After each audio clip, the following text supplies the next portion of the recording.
ಏನೂ ನಡೆದೇ ಇಲ್ಲ, ಇವರೆಲ್ಲ ಸೃಷ್ಟಿ ಮಾಡ್ತಾ ಇದ್ದಾರೆ, ಇವರೆಲ್ಲರೂ ಸಹ ಏನು ವಿದೇಶಗಳಿಂದ ಫಂಡ್ ಬರ್ತಾ ಇದೆ, ಈ ರೀತಿಯಾದಂತಹ ವಿಚಾರಗಳನ್ನು ಜನರ ಮಧ್ಯೆ ಹೇಳ್ತಾ ಇದ್ದಂಥವರಿಗೆ ಹೈಕೋರ್ಟ್ನಲ್ಲಿ ನ್ಯಾಯಾಧೀಶರುಗಳು ವರದಿಯನ್ನ ಕೇಳಿದ್ದಾರೆ, ತನಿಖಾ ವರದಿಯನ್ನ ಕೇಳಿದ್ದಾರೆ, ದಾಖಲೆಗಳನ್ನು ಸಬ್ಮಿಟ್ ಮಾಡಿ ಅಂತೇಳಿ ನ್ಯಾಯಾಧೀಶರು ಸರ್ಕಾರಕ್ಕೆ ಕೇಳಿರುವಂಥದ್ದು.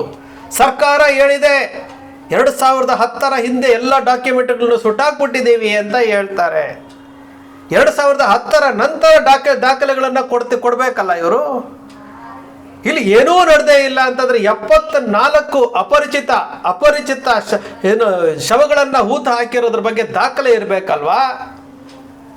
ಗ್ರಾಮ ಪಂಚಾಯತಿನಲ್ಲಿ ದಾಖಲೆ ಇರಬೇಕಲ್ವಾ? ಗ್ರಾಮ ಪಂಚಾಯತಿನವ್ರು ದಾಖಲೆ ಇಟ್ಟಿರ್ಬೇಕಲ್ವಾ? ಯಾಕೆ ಇಟ್ಟಿಲ್ಲ?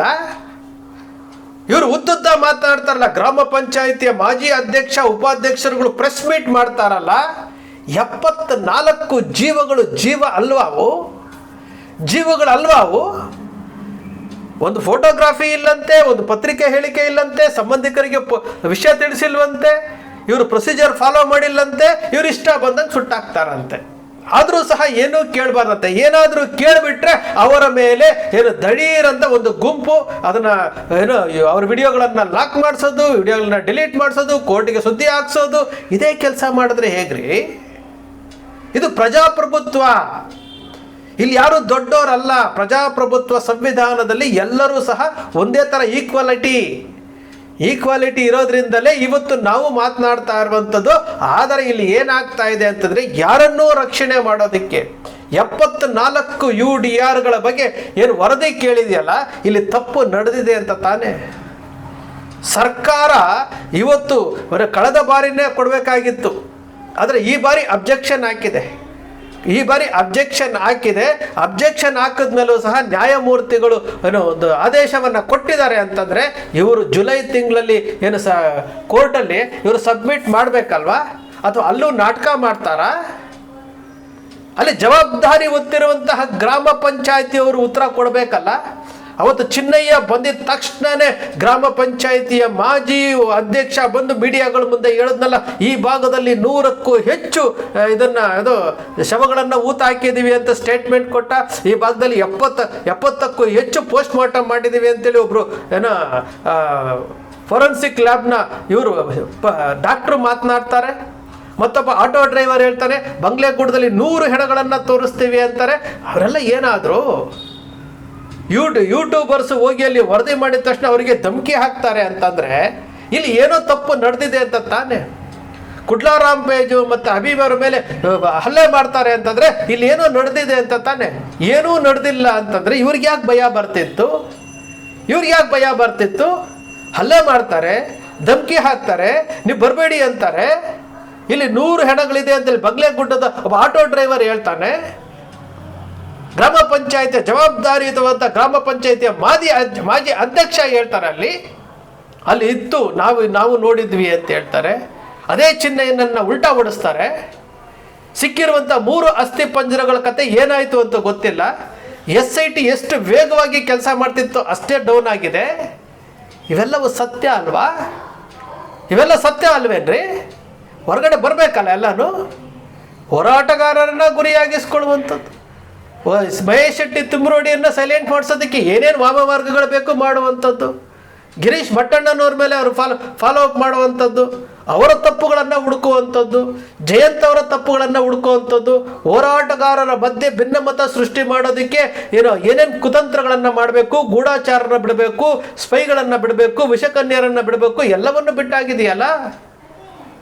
ಇದು ನಾವು ನಮ್ಮ ದೇಶದಲ್ಲಿ ನಾವು ನ್ಯಾಯವನ್ನು ಕೇಳುವಂತಹ ಪರಿ.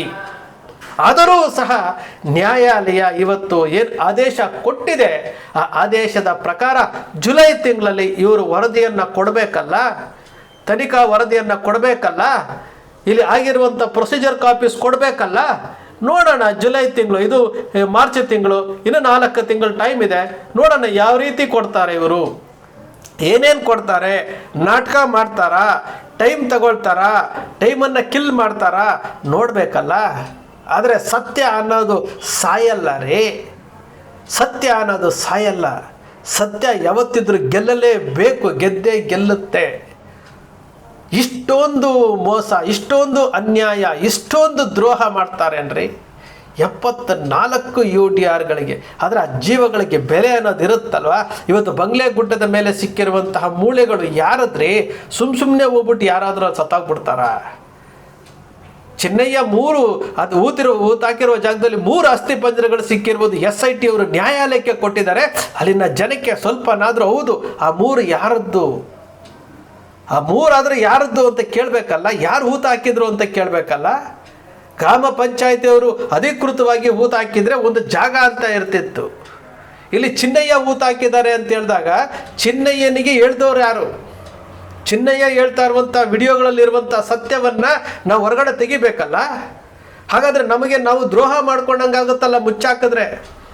ಮೀಡಿಯಾಗಳಂತೂ ಮಾರ್ಕೊಂಡಿದ್ದಾವೆ, ಮೀಡಿಯಾಗಳು ತೆಗಿಯಲ್ಲ ಬಿಡ್ರಿ, ಏನಾದರೂ ಮಾಡಬೇಕಲ್ಲ. ಯಾತಕ್ಕೆ ಮಾಡೋದಿಲ್ಲ? ಯೋಚಿಸಿ. ನಾವು ಮಾತಾಡೋದೇ ಸತ್ಯ ಅಲ್ಲ ಅಂದ್ಕೊಂಬೇಡಿ. ನಾವು ಮಾತಾಡೋದ್ರಲ್ಲಿ ಸತ್ಯ ಇದೆ. ನೀವು ಅದ್ರ ಬಗ್ಗೆ ಯೋಚಿಸಿ. ಒಂದು ವೇಳೆ ಅಕ್ಷರ ಮೀಡಿಯಾದವರು ಹೇಳ್ತಾ ಇರುವಂಥದ್ದು ತಪ್ಪು ಅನ್ನೋದಾದರೆ ಹೌದು ನೀವು ತಪ್ಪು ಮಾಡ್ತಾ ಇದ್ದೀರಿ ಅಂತ ಹೇಳಿ. ನಾವ್ಯಾವುದು ಸೃಷ್ಟಿ ಮಾಡ್ತಾ ಇಲ್ಲ, ಕಲ್ಪನೆ ಮಾಡ್ತಾ ಇಲ್ಲ.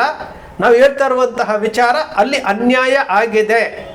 ಸೌಜನ್ಯ ಎಂಬ ಹೆಣ್ಣು ಮಗಳನ್ನು ಅಪಹರಿಸಲಾಗಿದೆ, ಅಲ್ಲಿ ಬರ್ಬರವಾಗಿ ಅತ್ಯಾಚಾರ ಮಾಡಲಾಗಿದೆ, ಸಾಮೂಹಿಕವಾಗಿ ಅತ್ಯಾಚಾರ ಮಾಡಲಾಗಿದೆ, ಬರ್ಬರವಾಗಿ ಕೊಂದು ಹಾಕಲಾಗಿದೆ. ಆನೆ ಮಾವು ತನ್ನ ಜೋಡಿ ಕೊಲೆ ಕೇಸ್ ಆಗಿದೆ. ಅದರಲ್ಲಿ ಸಂತೋಷ್ ರಾವ್ನ ಫಿಟ್ ಮಾಡೋದಕ್ಕೆ ಪ್ರಯತ್ನ ಮಾಡಿರುವುದು ಇದೆ. ವೇದವಲ್ಲಿ, ಪದ್ಮಲತಾ, ಇದು ಹಳೆ ಕೇಸುಗಳಾದರೂ ಸಹ ಅಲ್ಲಿ ನಡೆದಿರುವಂಥದ್ದು ಯಾವುದು? ಚಿನ್ನಯ್ಯ ಮಾತನಾಡಿರುವಂತಹ ವಿಚಾರ ಯಾವುದು? ಇದ್ಯಾವುದು ಸೃಷ್ಟಿ ಅಲ್ಲ, ಕತೆ ಕಟ್ಟಿಲ್ಲ. ಇವತ್ತು 74 UDRಗಳನ್ನು ಕೊಟ್ಟಿರೋ UDR ಬಗ್ಗೆ ಮಾಹಿತಿ ಕೊಟ್ಟಿರೋದು ಇದೇ ಗ್ರಾಮ ಪಂಚಾಯಿತಿ. ಇದೇ ಗ್ರಾಮ ಪಂಚಾಯಿತಿಯವರು 74 UDRಗಳ ಬಗ್ಗೆ ಮಾಹಿತಿ ಕೊಟ್ಟಾಗ ಅವರು ಯಾಕ್ರಿ ದಾಖಲೆಗಳನ್ನು ನಾಶ ಮಾಡ್ತಾರೆ? RTI ಮೂಲಕ ದಾಖಲೆಗಳನ್ನು ಕೊಟ್ಟ ನಂತರ ಯಾಕೆ ನಾಶ ಮಾಡ್ತಾರೆ? ಅವರೇ ಕೊಟ್ಟಿರುವಂತಹ ಅಧಿಕೃತ ದಾಖಲೆ ಇದು. ಒಂದು ಗ್ರಾಮ ಪಂಚಾಯಿತಿ 74 UDRಗಳ ಬಗ್ಗೆ ಮಾಹಿತಿ ಕೊಟ್ಟಾಗ ಗ್ರಾಮ ಪಂಚಾಯಿತಿಗೆ ಮಾಹಿತಿ ಇದ್ದೇ ಇರುತ್ತೆ. ಅದನ್ನು ಅವರು ಹಾಳು ಮಾಡೋದಕ್ಕೆ ಸಾಧ್ಯ ಇಲ್ಲ.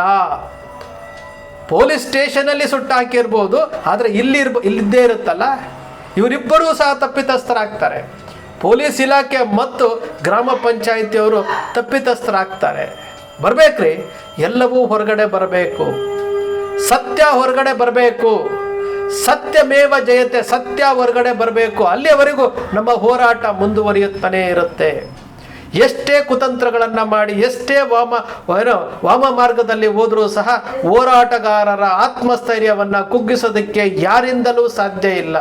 ಇತ್ತೀಚೆಗೆ ನೋಡಿ, ನಮ್ಮ ಸಂತೋಷ್ ಅವರನ್ನು 1 ತಿಂಗಳ ಕಾಲ ಜೈಲಿನಲ್ಲಿ ಹೋಗಿದ್ರು. ಅವರು ಹೋರಾಟವನ್ನು ಬೆಂಬಲಿಸಿದಂಥ ಸಂತೋಷ್ ರಾವ್ ಇವತ್ತು ಜೈಲಿನಿಂದ ಬಿಡುಗಡೆ ಆಗಿದ್ದಾರೆ. ಅವರು ಹೇಳಿದ್ದಾರೆ, ಈ ಸತ್ಯದ ಪರವಾಗಿ ಹೋರಾಟ ನಾನು ಮಾಡ್ತಾ ಇದ್ದೇನೆ, ಅದಕ್ಕೆ ನನಗೆ ಖುಷಿ ಇದೆ ಅಂತೇಳಿ ಅವರು ಜೈಲಿನಿಂದ ಬಿಡುಗಡೆ ಆಗಿದ್ದಾರೆ. ಇದು ಹೋರಾಟಗಾರರ ಆತ್ಮಸ್ಥೈರ್ಯವನ್ನು ಹೆಚ್ಚಿಸುವಂಥದ್ದು. ಮಹೇಶ್ ಶೆಟ್ಟಿ ತಿಮ್ರೋಡಿಯವರ ಮೇಲೆ ಇಷ್ಟು ಕೇಸ್ ಹಾಕಿದ್ರು ಸಹ ಆ ವ್ಯಕ್ತಿ ಇವತ್ತಿನವರೆಗೂ ಆತ್ಮಸ್ಥೈರ್ಯವನ್ನು ಕಳ್ಕೊಳ್ಳದೇ ಇರುವಂಥದ್ದು. ಒಂದಷ್ಟು ಜನ ಸ್ಪೈಗಳು ಏನೇನೋ ಮಾಡ್ತಾ ಇದ್ದಾರೆ, ಅವರು ಯಾವ ಕೆಲಸಗಳು ಸಕ್ಸಸ್ ಆಗೋದಿಲ್ಲ. ಸ್ನೇಹಿತರೆ, ನಿಮ್ಮ ಅಕ್ಷರ ಮೀಡಿಯಾವೂ ಸಹ ಈ ಹೋರಾಟದಲ್ಲಿ ಒಂದು ಭಾಗವಾಗಿ, ಒಂದು ಅಳಿಲು ಸೇವೆ, ಒಂದು ಸಾಸಿವೆ ಕಾಳಿನಷ್ಟ ಸೇವೆ ನಿಮ್ಮ ಅಕ್ಷರ ಮೀಡಿಯಾ ಮಾಡ್ತಾ ಇದೆ. ನಿಮ್ಮ ಅಕ್ಷರ ಮೀಡಿಯಾ ಸೃಷ್ಟಿ ಮಾಡಲ್ಲ, ಕಲ್ಪನೆ ಮಾಡಲ್ಲ, ವಾಸ್ತವದ ವಿಚಾರವನ್ನು ವಿಶ್ಲೇಷಣೆ ಮಾಡುತ್ತೆ. ನಿಮ್ಮ ಅಕ್ಷರ ಮೀಡಿಯಾದ ವಿಶ್ಲೇಷಣೆ ನಿಮ್ಗೆ ಇಷ್ಟ ಆಯಿತು ಅಂದರೆ ಸಬ್ಸ್ಕ್ರೈಬ್ ಆಗಲಿಲ್ಲ ಅಂದರೆ ಸಬ್ಸ್ಕ್ರೈಬ್ ಮಾಡ್ಕೊಳ್ಳಿ. ಪಕ್ಕದಲ್ಲಿ ಕಾಣುವಂಥ ಬೆಲ್ ಐಕಾನ್ ಪ್ರೆಸ್ ಮಾಡಿ, ಶೇರ್ ಮಾಡಿ, ಪ್ರೋತ್ಸಾಹ ನೀಡಿ.